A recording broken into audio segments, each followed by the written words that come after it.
Corona की vaccine को लेकर एक गुड न्यूज है। भारत में बन रही 2 वैक्सीन के बाद पहले तो रूस की बनी इंजेक्शन स्पुतनिक आई और अब बारी है दुनिया की पहली कोरोना वैक्सीन बनाने वाली कंपनी फाइजर की।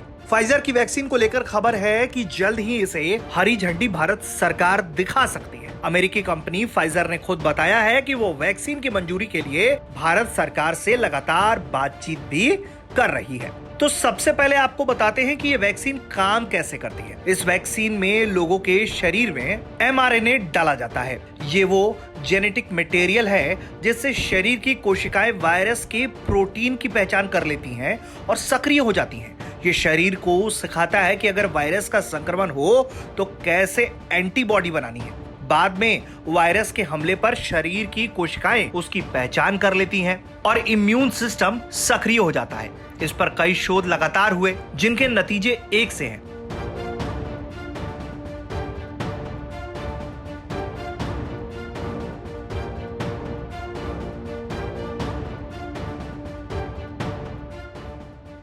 जैसे statenews.com की स्टडी के मुताबिक फाइजर की एफिशिएंसी सबसे ज्यादा 95% बताई गई है। फाइजर के सीईओ बोर्ला ने भी ऐलान किया है कि वो कोरोना के इलाज के लिए स्वीकृत अपनी दवाओं की एक बड़ी खेप मदद के तौर पर भारत भेज रहे हैं। करीब 7 करोड़ अमेरिकी डॉलर यानी 510 करोड़ रुपए से ज्यादा मूल्य की ये दवाएं भारत को फाइजर के अमेरिका, यूरोप और एशिया में स्थित डिस्ट्रीब्यूशन सेंटर से भेजी जा रही हैं। कंपनी ये दवाएं मदद के तौर पर मुफ्त में भेज रही है। बोर्ला ने कहा है कि उनकी कंपनी भारत में महामारी की मौजूदा स्थिति से बेहद चिंतित है और वो इस लड़ाई में पूरी ताकत से भारत के लोगों के साथ खड़ी है। उन्होंने कहा है कि फाइजर ने इसके लिए अपनी इतिहास का सबसे बड़ा रिलीफ वर्क शुरू किया है। कंपनी ने अप्रैल में भी कहा था कि उसने भारत को अपनी वैक्सीन को बिना मुनाफे के लागत मूल्य पर मुहैया कराने का प्रस्ताव दिया है। इसके पहले फाइजर ने कहा था कि महामारी के तेजी से फैलने के इस दौर में वो अपनी वैक्सीन सिर्फ सरकार के जरिए ही सप्लाई करना चाहती है। समाचार एजेंसी पीटीआई के मुताबिक कंपनी ने अप्रैल में